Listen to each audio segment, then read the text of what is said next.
El movimiento obrero ha cumplido un rol central en la historia contemporánea argentina. Una historia de luchas, de avances y también de retrocesos. Un movimiento obrero que debe cumplir un rol central en la defensa de los derechos ganados en la última década, pero también definir el futuro desarrollo que queremos para nuestro país. Un desarrollo con equidad, centrado en la persona y no en el capital, poniéndole un freno a las políticas de ajuste que se imponen a partir del neoliberalismo en países como la Argentina y el Brasil. La apertura de nuestra economía en un mundo que cada día se cierra más implica la destrucción de empleo y el debilitamiento de nuestra matriz industrial. La búsqueda de competitividad a partir de la flexibilización laboral o de la baja de los salarios es un error recurrente del neoliberalismo en la Argentina que nos condena a la periferia eterna. Es central que las organizaciones sindicales logren sentarse en la mesa con el sector del capital y con el Estado para permitir una planificación que nos lleve a un camino de desarrollo, de empleo decente y de justa distribución de la riqueza y las oportunidades que nos permitan recuperar niveles de soberanía y de independencia económica. De eso queremos dialogar hoy en Latinoamérica Piensa con el secretario general de la CGT y el secretario general de la CTA, quienes saben que la unidad es el camino para dejar atrás el laberinto que la triste realidad nos impone día a día. En esta parte del planeta todavía existen hombres que se sienten hermanos de sus vecinos, de hoy y de siempre. Una verdadera ola de democratización avanza sobre América Latina. Nuestros excluidos, nuestros países, nuestra democracia ya no soportan más que sigamos hablando en voz baja. La unidad de nuestros pueblos no es simple quimera de los hombres, sino inexorable decreto del destino. El sueño, el proyecto de la patria grande ha sido desde siempre un sueño compartido por nuestros pueblos. En la América del Sur, el ordenamiento político, económico y social lo decidimos quienes gobernamos por mandato de nuestros pueblos. Temos largo caminho a percorrer na busca de sociedades plenamente desenvolvidas e democráticas. Das populações se manifestarem, dos trabalhadores defenderem seus direitos. Exclusión económica y social es una negación total de la fraternidad humana. Quisiera que nuestro continente sea modelo de continente. Un continente de justicia, un continente de solidaridad. ¿Y qué menos puede hacer la izquierda de América Latina que crear una conciencia en favor de la unidad? Solo unidos es que nosotros podremos ser verdaderamente independientes. Yo respeto, compañeros sindicalistas, su decisión del día jueves de hacer un paro, pero no la entiendo y no ayuda en nada a los trabajadores. A partir de la llegada de Mauricio Macri a la presidencia, Argentina se sumergió en un profundo periodo de crisis en el ámbito laboral. La implementación de políticas neoliberales del gobierno macrista favoreció a los sectores más altos, desde las transnacionales que explotan los recursos naturales hasta aquellos de capital nacional que especulan con la devaluación, cierran fábricas y deciden invertir en otros países. El presidente Mauricio Macri visitó en Estados Unidos las plantas de las empresas Tenaris y Dow, ambas ubicadas en el estado de Texas y vinculadas a la industria del petróleo y el gas. Este paquete de medidas generó un marcado incremento de la informalidad y la precarización de las condiciones de trabajo. El mal clima social y el abordaje del tema en los medios de comunicación llevó a que el oficialismo tuviera que salir a reconocer el aumento de la desocupación en el tejido urbano más próspero del país, la ciudad de Buenos Aires, donde el desempleo trepó al 9,4% para sumar su cuota a la más de 5 millones de personas desocupadas y las 4,3 millones con problemas de empleo a nivel nacional.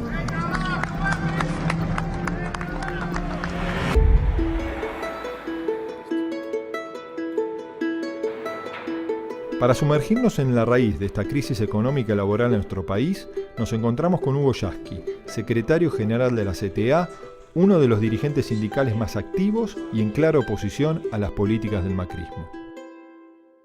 ¿Cómo evaluás el presente que transita Argentina?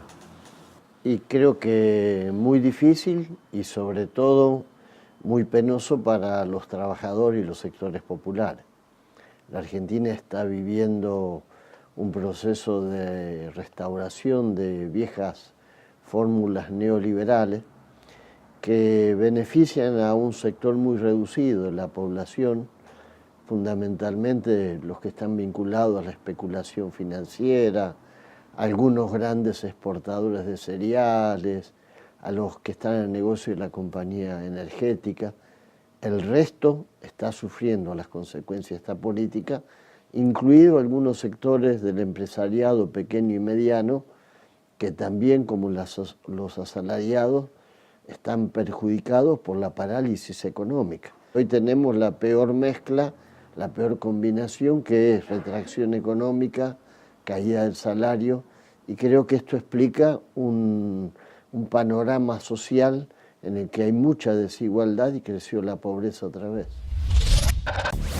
Con los cambios impulsados por el gobierno de Mauricio Macri, los trabajadores perdieron parte de su poder adquisitivo, lo que también ocasionó una reducción de los puestos de trabajo por la caída del consumo. Lo que se vendía como un gobierno moderno que miraba al futuro empezó a tener olor a pasado.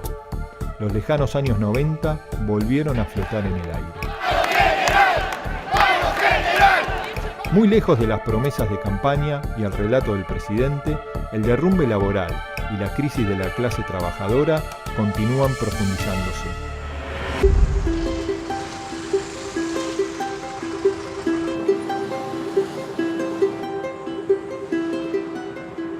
Junto al equipo de Latinoamérica Piensa, nos dirigimos a la histórica sede de la Confederación General del Trabajo para hablar con Héctor Daer, diputado nacional, miembro del nuevo triunvirato de secretarios generales que lideran la CGT.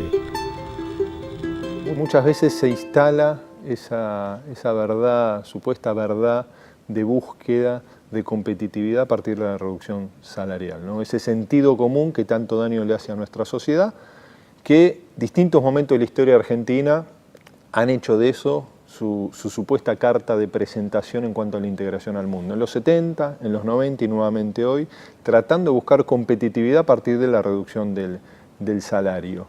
¿Por qué pensás que se vuelve a cometer, o que volvemos como sociedad, inclusive muchas fuerzas políticas, a transitar nuevamente ese histórico error?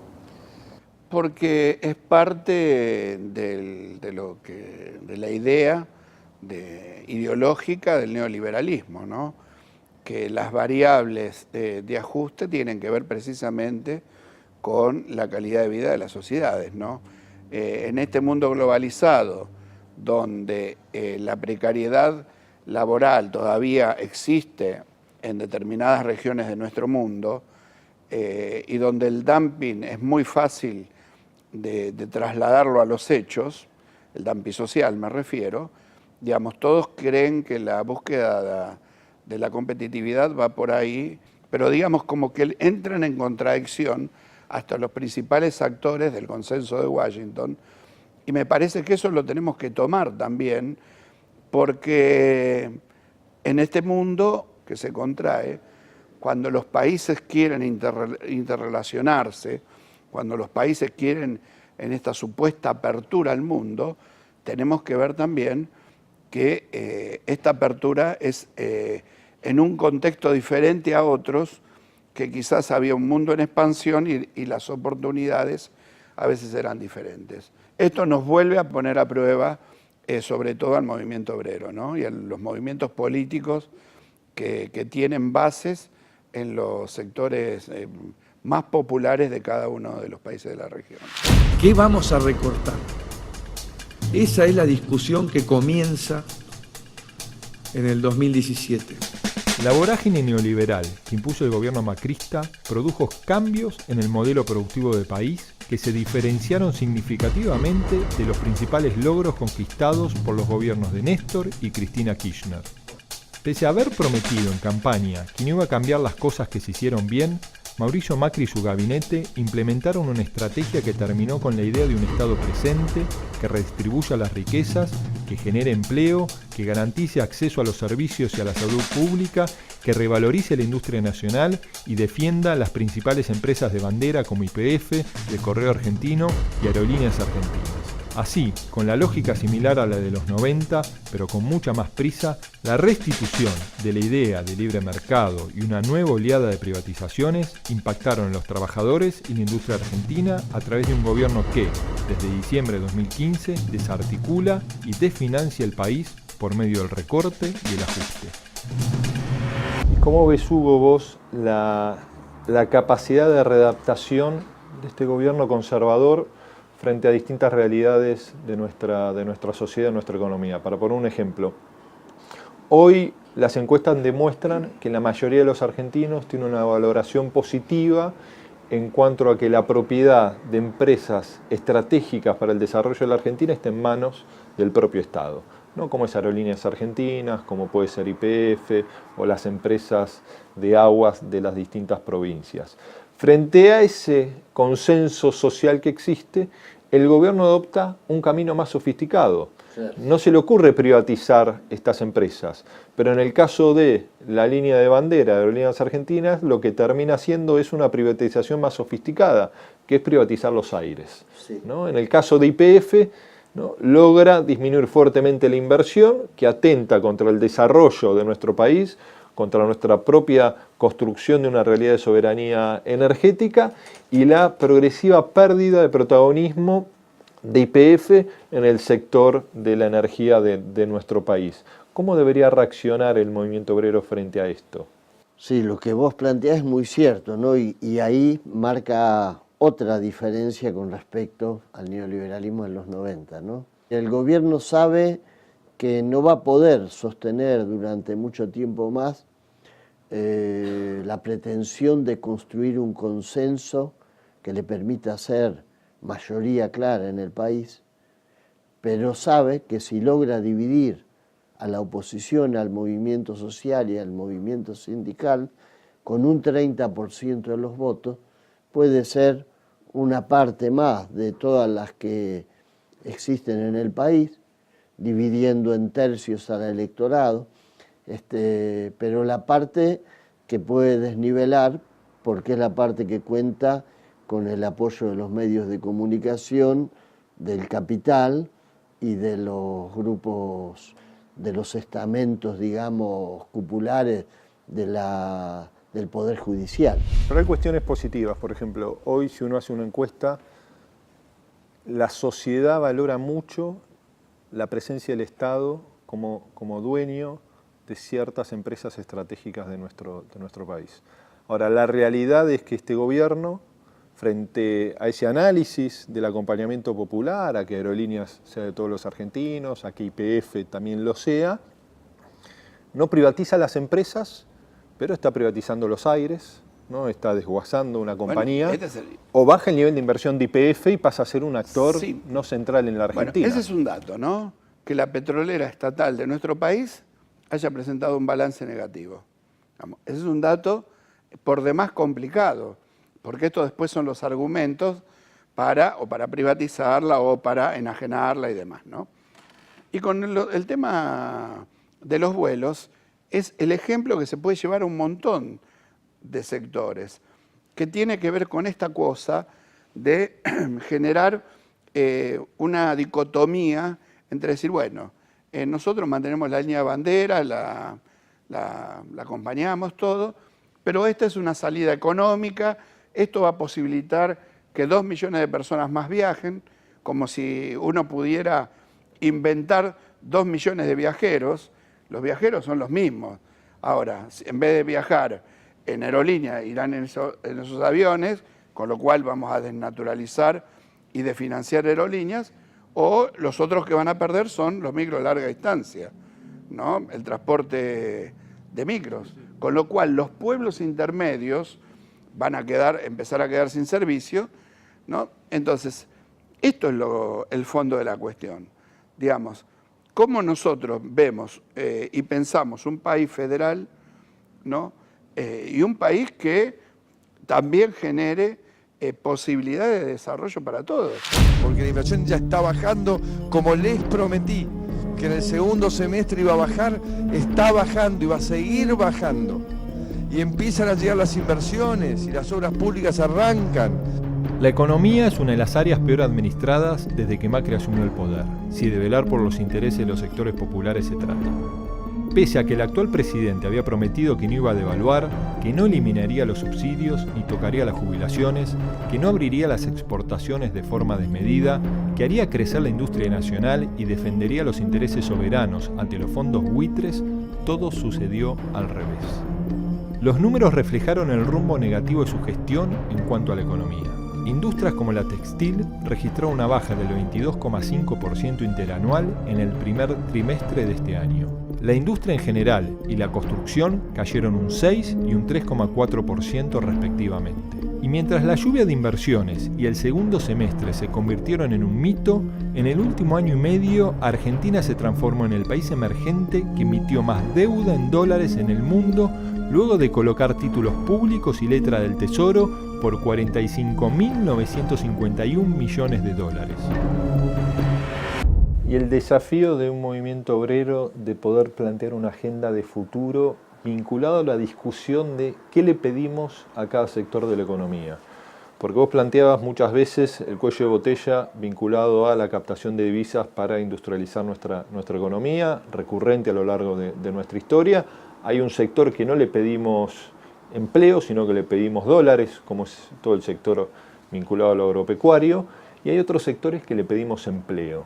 El problema es cuando se posa la mirada de la competitividad y se deja de proteger un mercado interno y no se aplica una política proteccionista para garantizar el trabajo nacional. En el mayor equilibrio posible, ¿no? Porque hay sectores que han vivido procesos de fuerte tecnificación de su producción, como son el sector textil o el sector del cerámico, que pese a eso hoy no pueden competir en el marco internacional a partir de lo que puede ser la invasión de la sobreproducción que tiene Brasil o inclusive la propia China. ¿Es posible que el movimiento obrero dé esa discusión de fondo del perfil productivo y del trabajo futuro que necesita la Argentina para desarrollarse? Yo creo básicamente, primero que es imprescindible, que es necesario.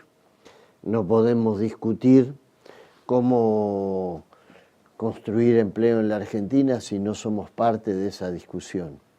Y por otro lado, creo que el movimiento obrero también se tiene que preparar para eso.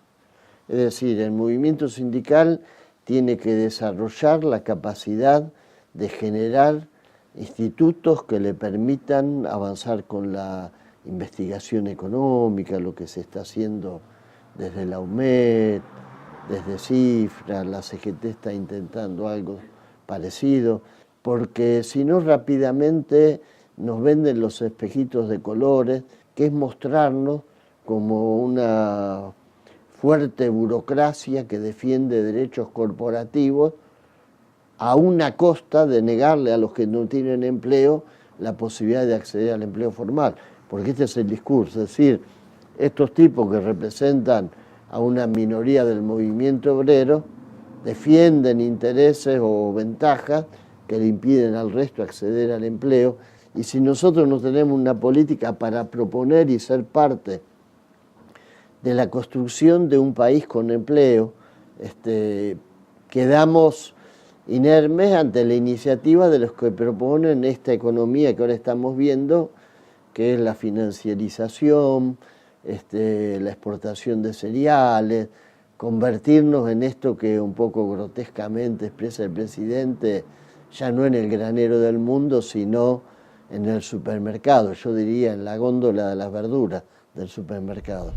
Dos de las cuestiones centrales en el desarrollo de un país, una se vincula por la positiva, en la construcción de un Estado inteligente, un Estado que pueda romper las asimetrías e inequidades que genera el mercado, ¿no? Un Estado que tenga la capacidad de recaudar y de redistribuir riqueza, ¿no? Y vemos que el gobierno de Mauricio Macri inclusive ha eliminado retenciones al sector minero, un sector minero que no ha creado empleo, ¿no? Que ha inclusive ha bajado el empleo, ¿no? Y por el otro lado, ¿no? La fuerte problemática que uno observa, ¿no? Que frente a ese desfinanciamiento del Estado, ¿no? Una espiral de toma de deuda, ¿no? Este gobierno ha tomado más deuda. Nosotros en la universidad tenemos un observatorio que remarca que en menos de un año y medio el gobierno ha tomado deuda por más de 80.000 millones de dólares, ¿no? A un ritmo, a una vorágine superior inclusive a lo que fue la toma de deuda de toda la última dictadura militar de la Argentina. Esas dos cuestiones, ¿no? Derrumbar el rol activo del Estado, ¿no? Y el sobreendeudamiento que hoy tiene la Argentina, ¿pueden ser dos bombas de tiempo de cara al futuro? El Estado lo están tratando de ponerlo como si fuera un ente ineficiente y quizás sin rol. Por supuesto que la falta de Estado lo único que va a generar es más canibalismo. Digamos, el mercado en sí mismo es muy voraz y la voracidad siempre afecta a los sectores con menos posibilidades de reacción y más vulnerables. Uno aspira a que la evolución democrática de los pueblos genere siempre equilibrios y aparte que se comprendan estas cosas, ¿no? Digamos, uno le insiste, por supuesto, a cada funcionario que ve le dice, mirá, está pasando esto, está pasando lo otro. Muchos de los funcionarios ven las cosas, ¿no? Lo que pasa es que en la brújula final, que es la ideología de este gobierno, está ir para ese lado. Las organizaciones sindicales que defienden y representan al movimiento obrero participaron en las luchas por la conquista de los derechos laborales en la historia argentina. Una historia signada por las crisis, las persecuciones y también por los resurgimientos de los nuevos líderes gremiales. Deben entender de una vez por todas que aquí ni la fuerza ni la represión va a poder con la fortaleza de los trabajadores que somos los que elaboramos la grandeza nacional. Nosotros hemos ideado un decálogo que es el decálogo menemista de la reforma del Estado. El mandamiento 1 son palabras de Menem, está extraído de sus muchos discursos, dice así: nada de lo que deba ser estatal permanecerá en manos del Estado. En la década de los 90, uno de los periodos de mayor informalidad laboral, privatización y reducción de la capacidad productiva de nuestro país, los trabajadores respondieron a las políticas neoliberales saliendo a las calles para hacer escuchar su voz, levantando sus banderas y oponiéndose a la extranjerización de nuestros recursos y empresas estatales. ¡Le damos el gas! ¡Le damos el petróleo! ¡Le damos la electricidad y nos pagan así! Pero la oleada neoliberal arrasó con todo. El resultado, la peor crisis desde el retorno a la democracia.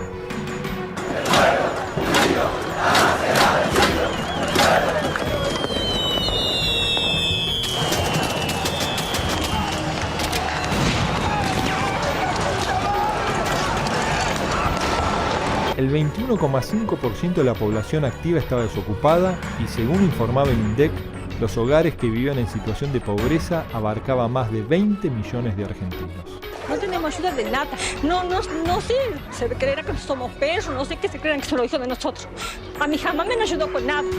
Con la llegada de Néstor Kirchner al poder en el año 2003, el país se reafirmó en una nueva construcción nacional y popular, revalorizando la industria nacional y creando más de 5 millones de puestos de trabajo que permitieron a muchos argentinos acceder a la clase media, abriéndoles las puertas a que puedan soñar con comprar un auto, irse de vacaciones y acceder a planes de vivienda. Hay que darle el lugar que a cada uno le corresponde.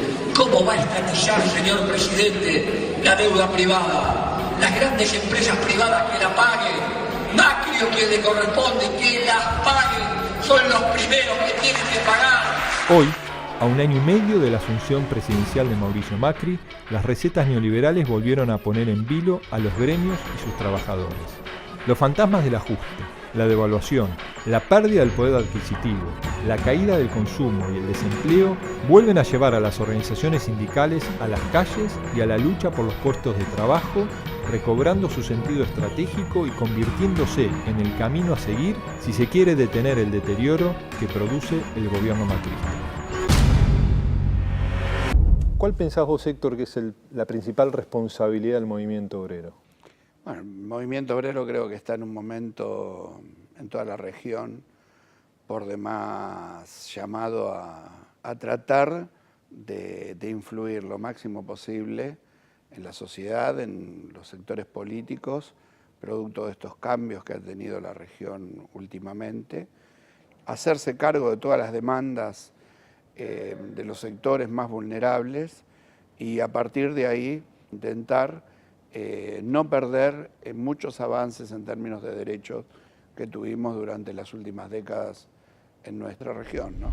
Y en estas políticas que vos claramente describís, que la sufre Argentina, la sufre Brasil, digo, este auge de las expresiones conservadoras que parecen no haber aprendido el costo social que tuvieron las políticas neoliberales en los 90, ¿cuál debería ser el rol del movimiento obrero frente a la aplicación de estas políticas? ¿Cuál es el límite del diálogo frente a estas políticas económicas? Porque muchas veces la acción directa, los paros y las movilizaciones en nuestra democracia son importantes, pero parece ser también que son insuficientes. Sí, yo creo que el sindicalismo tiene que defender lo que se conquistó, pero también tiene la tarea de volver a proponer una vía de salida que tenga que ver con eso, con recuperar un proyecto de país para el conjunto de los ciudadanos, con empleo, con producción, con economía interna dinámica. Creo que el sindicalismo no se puede quedar mirándose el ombligo ni desentenderse de una realidad que excede mucho al que está sindicalizado, porque también afecta al no registrado, al jubilado, a eso que llamamos el campo popular y que tiene que estar en la mira del dirigente sindical. ¿Puede, Héctor, el movimiento obrero cumplir un rol, ¿no?, en obligar a los procesos políticos sean populares, ¿no?, para lograr también romper, en el caso de gobiernos populares, los límites de ese desarrollo que nos han impedido que nuestros países tengan niveles de equidad y de distribución justa de la riqueza, y en el caso de los gobiernos más conservadores o neoliberales, poder lograr que reconfiguren sus políticas para que no impacten en la mayoría de la población? Uno tiene siempre en claro que los procesos políticos son fluctuantes y que las realidades políticas son fluctuantes.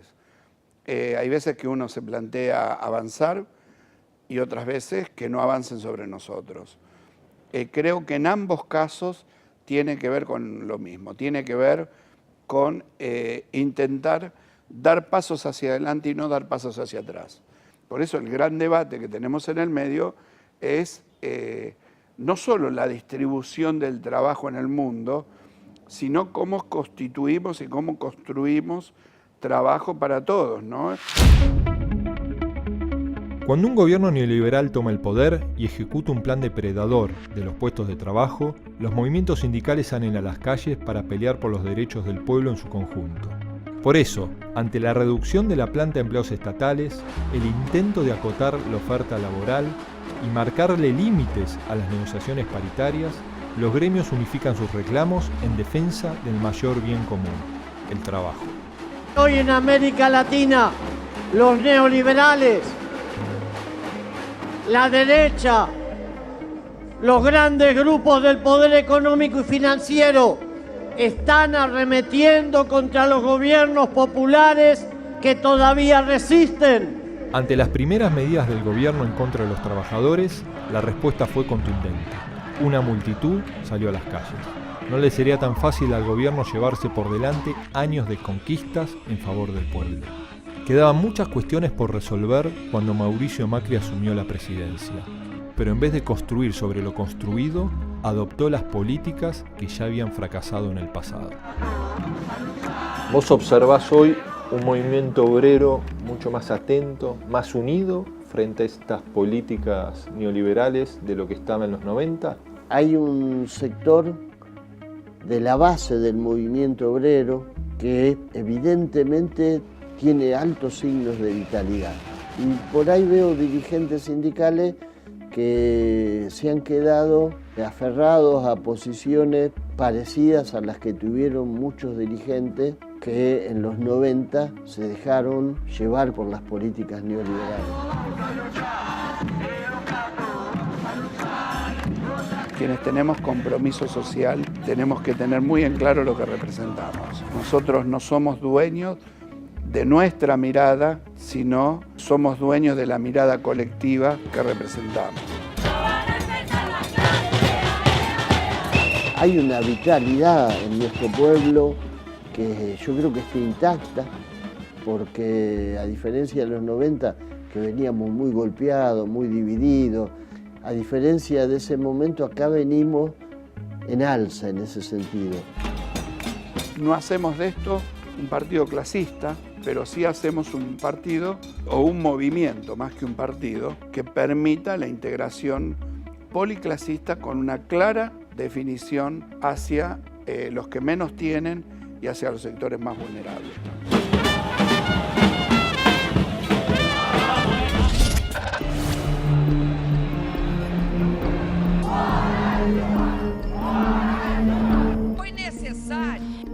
Fue necesario que una persona destituida, sin principios éticos, acusada de lavado de dinero, de tener cuentas en el exterior, fue requerida esa persona para perpetrar ese golpe. Pues bien, ayer el Supremo acaba de señalar que el señor Cunha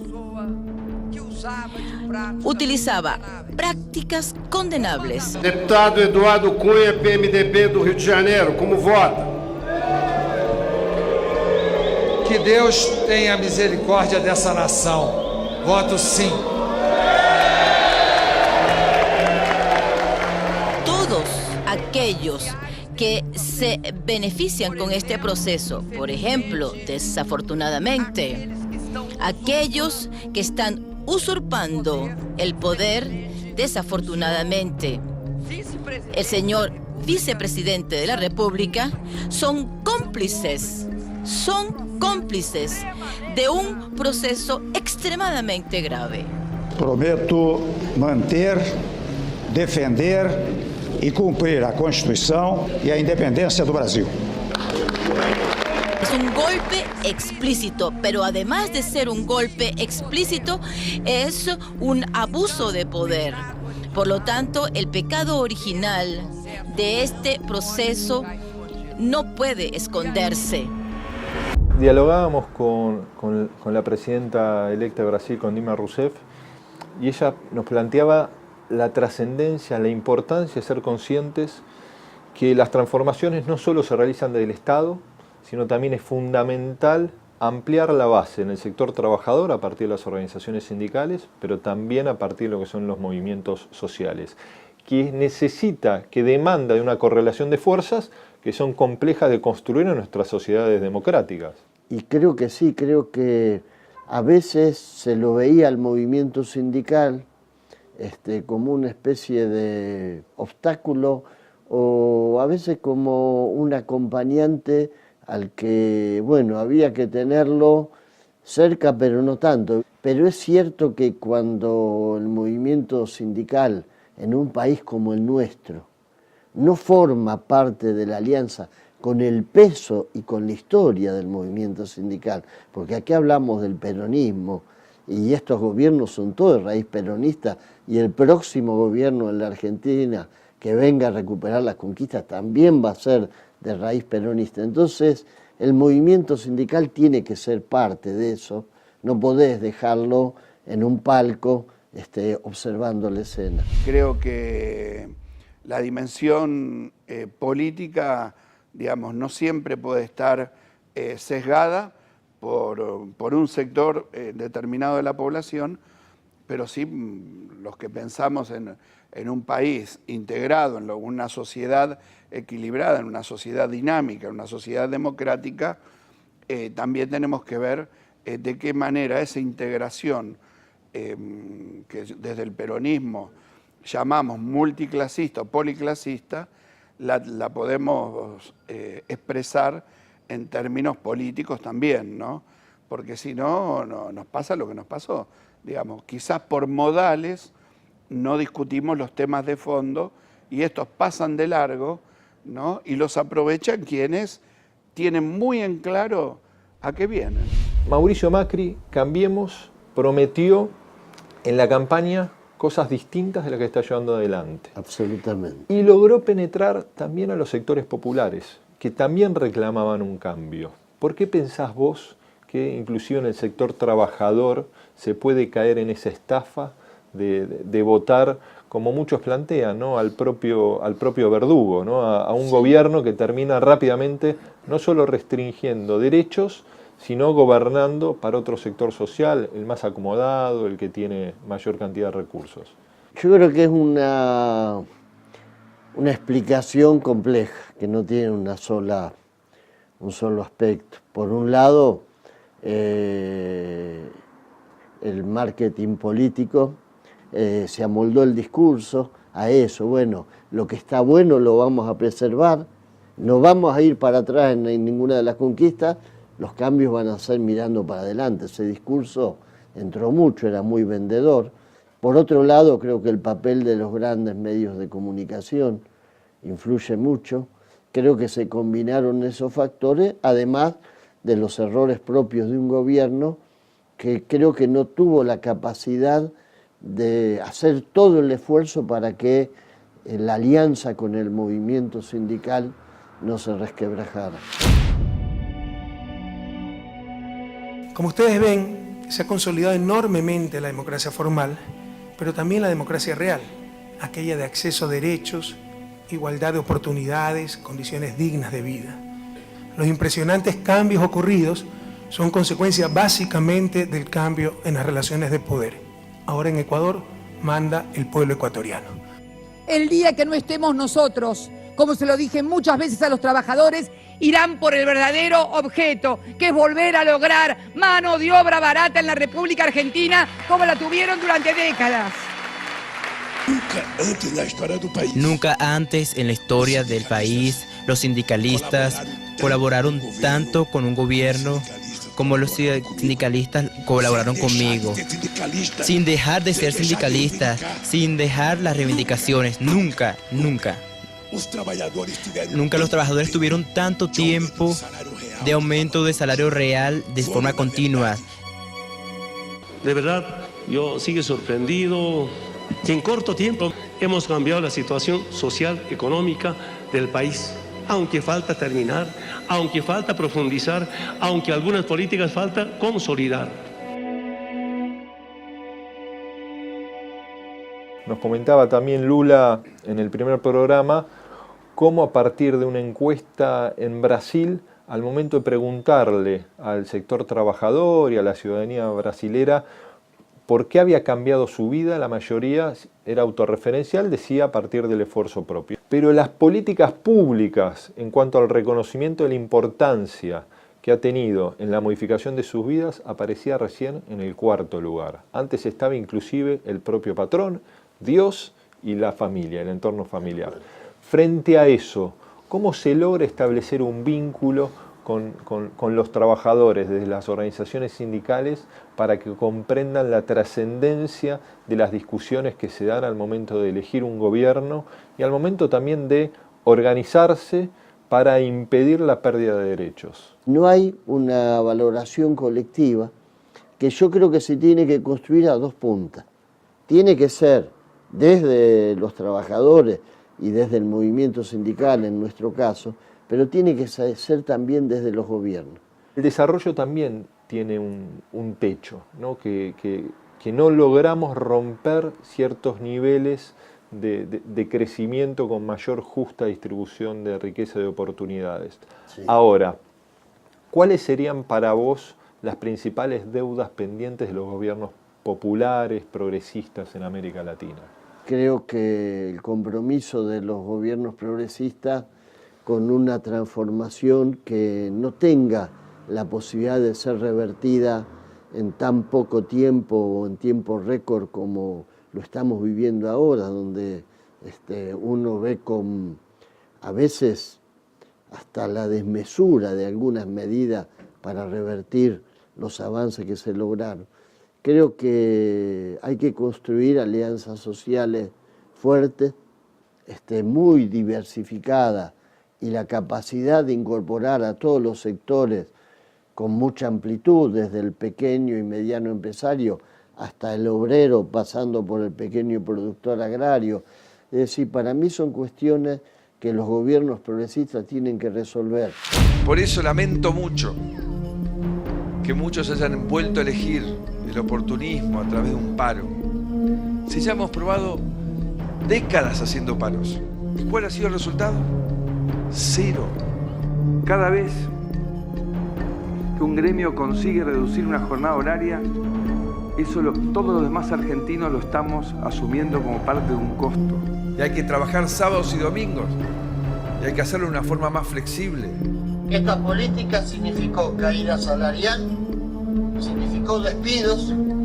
Habíamos logrado una ley. Se había votado una ley en el Congreso con el apoyo de varios bloques. Una ley antidespido. El gobierno la vetó. Hoy escuchamos de alguien que se puso contento porque estaban trabajando y nosotros todavía estamos tristes porque hay millones y millones de compatriotas nuestros que no tienen trabajo. Y en este cambio de configuración, de correlación de fuerzas en la región, ¿cuál es el límite al diálogo y en qué instancia hay que pasar al conflicto? ¿No? Porque muchas veces se observa que muchos actores sociales intentan modificar ciertas políticas económicas. Vemos el avance hacia el sector de los trabajadores que se observa en Argentina, ocurre quizás con más dramatismo en el Brasil. ¿Y cuál es el límite de la tolerancia que debería tener el movimiento obrero frente a la pérdida de derechos o calidad de vida de sus trabajadores? Bueno, el límite a veces tiene que ver con coyunturas y con las posiciones estratégicas que te dan los momentos políticos, ¿no? Creo que hay datos importantes en la región a tener en cuenta, ¿no? Creo que la pérdida de derechos o el avance sobre derechos estructurales de la sociedad, sobre todo laborales, que hacen a la seguridad social, que hacen a la calidad de vida de los pueblos, creo que ese es un límite importantísimo, por supuesto en el medio de un debate más profundo de cómo queda la matriz estructural y la matriz productiva de cada uno de los países de la región, ¿no? Y el hecho de pararse desde el sector trabajador con un gobierno que cuando era oposición reclamaba diálogo.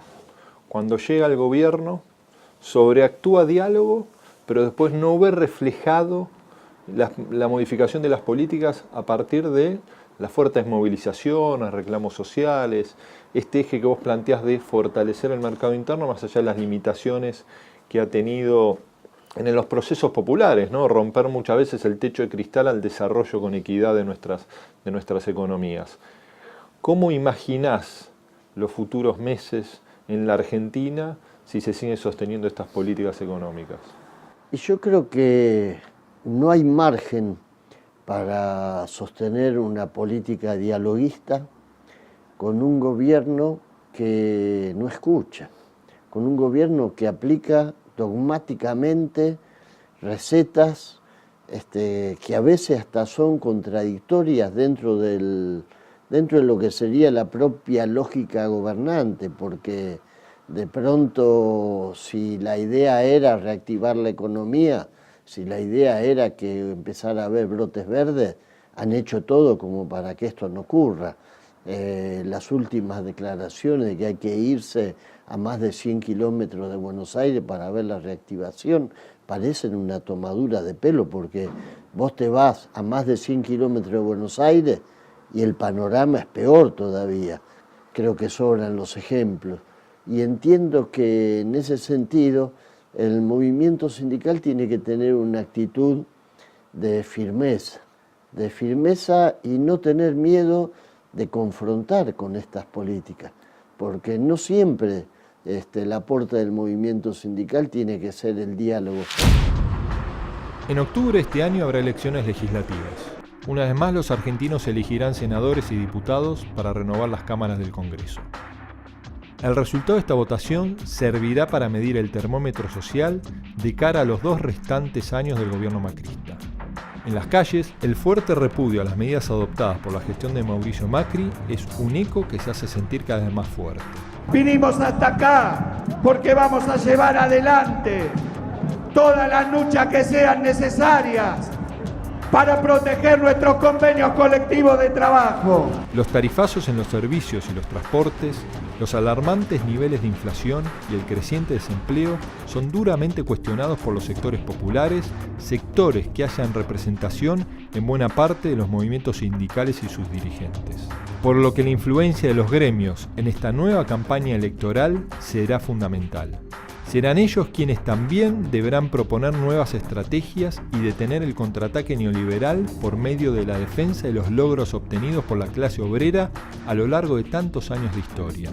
Logros que demandaron la creación de una conciencia colectiva y la lucha de miles de compañeros que en algunos casos dejaron su vida. ¿Imaginás un 2017, un 2018 como años de conflictos y de lucha sindical? ¿O pensás que puede haber una reconfiguración de las políticas públicas para intentar que incluya a todos los argentinos? Sí, en la Argentina se da un caso, ¿no? El presidente nos dice, no hay plan B, vayan a octubre. En octubre son las elecciones. Creo que hay una responsabilidad importante del movimiento obrero de tratar de influir en la política y de que exista un compromiso tal para que los ajustes de esta macroeconomía nos sigan viniendo sobre los sectores trabajadores, sobre los sectores más vulnerables, ¿no? ¿Y cómo se logra, Hugo, la movilización no frente a la restricción de derechos, sino la movilización para construir una alternativa, ¿no? Que cuando se empieza a plantear la construcción de una nueva mayoría que permita avanzar en los desafíos pendientes, ahí es donde quizás empiezan a florecer las diferencias y la unidad queda trunca. Es mucho más fácil organizarse en contra de la restricción de derechos que a favor de pensar qué modelo de desarrollo queremos para nuestro país. Es verdad, ese es el gran desafío que tenemos, ser capaces de pasar de esa especie de movimiento defensivo que, como vos bien decís, en algún momento hace que las diferencias queden en un plano secundario, al otro que es pasar a construir de alguna manera la posibilidad de recuperar para los sectores populares el poder político. Y yo creo que estamos entrando en esa etapa. Creo que tiene que haber un debate con mucha, con la capacidad de renunciar a la idea de que tenemos la verdad revelada cada uno de los sectores del movimiento obrero en esta discusión de la elección que viene en octubre, incluso en el tema de las PASO, no pueden mirar para el costado porque ni ponerse en la banquina. Creo que tenemos que ser parte de la construcción o de la reconstrucción de esa posibilidad de recuperar el terreno perdido para un gobierno popular, democrático, con agenda social y también con agenda nacional. Pero ¿cuál es el límite muchas veces esa unidad cuando inclusive hacia dentro del movimiento obrero hay miradas antagónicas en cuanto al orden del Estado, no en cuanto a las políticas que deben implementarse? Pero la unidad debe estar por arriba de todo. Generar una síntesis, ¿no? Generar un consenso. Y lo que tenemos que entender todos es esto, es que sí o sí tenemos que interpretarnos entre todos y a partir que nos interpretamos entre todos, tener una sola voz hacia afuera, ¿no?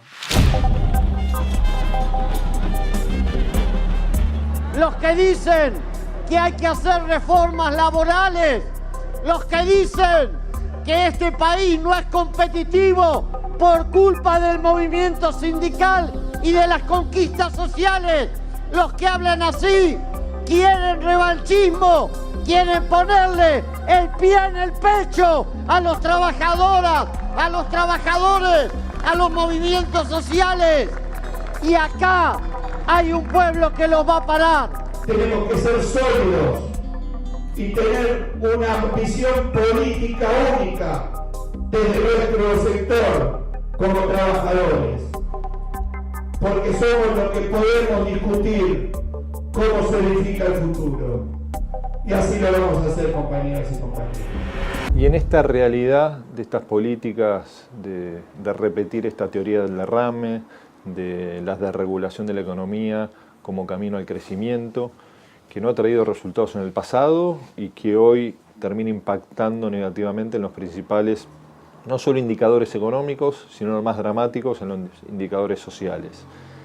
¿Cuál es el valor de la unidad en la diversidad del movimiento obrero? ¿No? Hoy una CGT que se ha unificado con distintas miradas, el propio proceso de unificación que está viviendo la CTA, la unidad del sector trabajador de cara a la confrontación o a intentar poner límites a un gobierno de corte neoliberal, ¿qué importancia tiene? Creo que tiene una centralidad el movimiento sindical en momentos como este, en los que hay que defender las conquistas y hay que tratar de ser parte de la construcción de un escenario político que nos permita recuperar el gobierno desde la perspectiva de reinstalar un gobierno de contenido popular, democrático, con agenda social.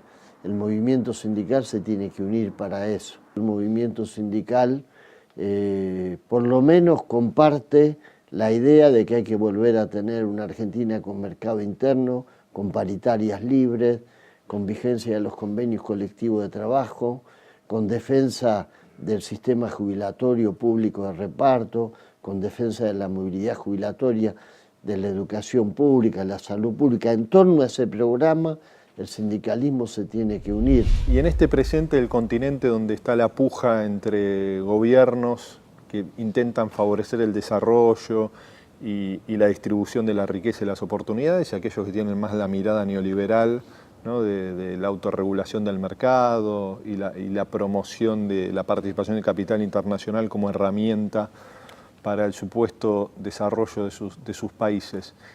¿Qué valor tiene la unidad del movimiento obrero para construir una alternativa en nuestros países? Es fundamental tener un criterio común, es fundamental tener una visión común de región, tener una visión común de país, y me parece que también en la integración de nuestros países todavía no está integrado el ser humano, ¿no?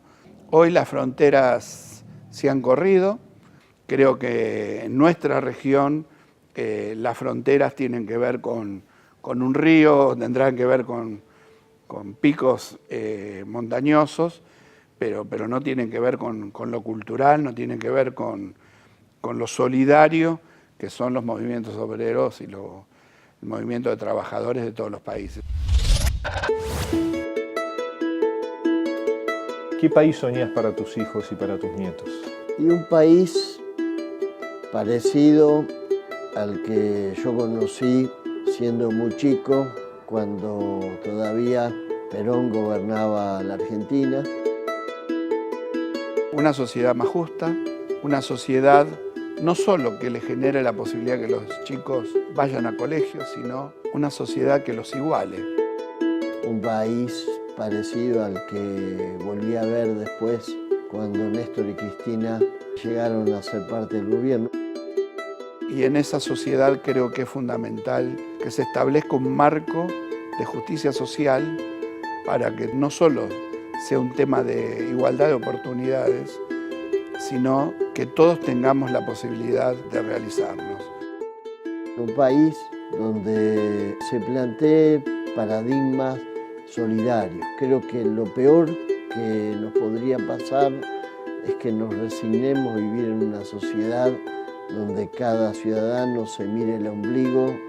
¿Y ese futuro lo ves cercano? ¿Lo ves posible? Lo veo posible, por supuesto. Todos nosotros tenemos que dejar las bases sentadas para que las futuras generaciones puedan realizar aquellas cosas que quedaron inconclusas en la tarea de uno.